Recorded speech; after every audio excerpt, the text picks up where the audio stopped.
اور یہ فضیلت والی راتیں شور و شغب کی راتیں نہیں ہیں، یہ میلے ٹھیلے کی راتیں نہیں ہیں، یہ جلسے جلوس کی راتیں نہیں ہیں، یہ آتش بازی کی راتیں نہیں ہیں، یہ حلوے پکانے کی راتیں نہیں ہیں، یہ اجتماع کی راتیں نہیں ہیں، بلکہ یہ راتیں اس لیے ہیں کہ گوشائے تنہائی میں بیٹھ کر تم اللہ تعالیٰ کے ساتھ تعلقات استوار کر لو اور تمہارے اور اس کے درمیان دوسرا کوئی حائل نہ ہو۔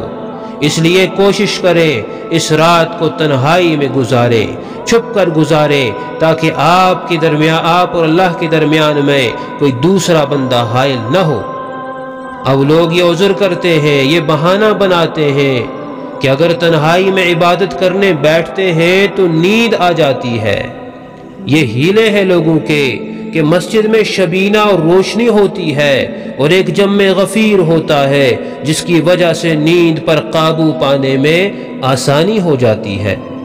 ارے نادانو، اس بات پر یقین کرو کہ تمہیں چند لمحات جو گوشہ تنہائی میں اللہ تعالیٰ سے ہم کلام ہونے کے میسر آ گئے تو وہ چند لمحات اس ساری رات سے بدرجہ بہتر ہے جو تم نے میلے میں گزاری، اس لیے کہ تنہائی میں جو وقت گزارا وہ سنت کے مطابق گزارا، اور میلے میں جو وقت گزارا وہ خلاف سنت گزارا۔ وہ رات اتنی قیمتی نہیں جتنے وہ چند لمحات قیمتی ہیں جو آپ نے اخلاص کے ساتھ ریا کے بغیر گوشہ تنہائی میں گزار لیے۔ اور ایک بات ہمیشہ یاد رکھیے کہ اپنی عقل کے مطابق کام کرنے کا نام دین نہیں ہے، اپنا شوق پورا کرنے کا نام دین نہیں ہے، بلکہ دین اللہ اور رسول کی پیروی اور اتباع کا نام ہے، ان کے کہنے پر عمل کرنے کا نام دین ہے۔ یہ بتاؤ کہ اللہ تعالی ہمارے گھنٹے شمار کرتے ہیں کہ تم نے مسجد میں کتنے گھنٹے گزارے؟ وہاں گھنٹے شمار نہیں کیے جاتے، وہاں تو اخلاص دیکھا جاتا ہے۔ اگر چند لمحات بھی اخلاص کے ساتھ اللہ تعالیٰ کے ساتھ رابطے میں میسر آ گئے تو وہ چند لمحات ہی انشاءاللہ بیڑا پار کر دیں گے۔ لیکن اگر آپ نے عبادت میں کہیں گھنٹے گزار دیے مگر سنت کے خلاف گزارے تو اس کا کچھ بھی حاصل نہیں ہے۔ اس لیے کوشش کریں اس رات کو فضول کاموں میں ضائع نہ کریں، تنہائی میں چھپ کر اللہ سے رو رو کر دعائیں مانگیں۔ امت آج بڑی پریشان حال ہے، پوری امت کے لیے دعائیں کریں، اپنے لیے دعائیں کریں، اور اس امت کی خیر خواہی کے لیے رو رو کر اللہ سے دعائیں مانگیں۔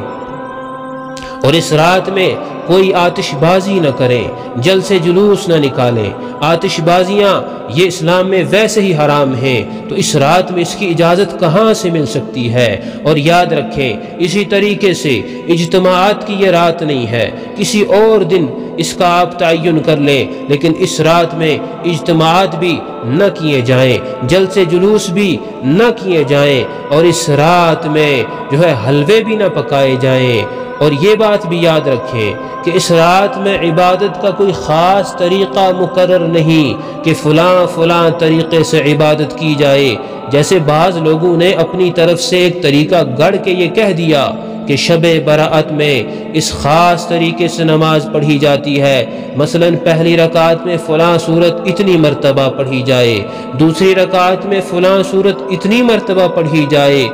بہرحال اس کا کوئی ثبوت نہیں، یہ بالکل بے بنیاد بات ہے، بلکہ نفلی عبادات جس قدر ہو سکے اور اس رات میں ان کو انجام دیا جائے۔ نفلی نماز پڑھیں، قرآن کریم کی تلاوت کریں، ذکر کریں، تسبیح پڑھیں، دعائیں کریں، یہ ساری عبادتیں اس رات میں کی جا سکتی ہیں، لیکن کوئی خاص طریقہ ثابت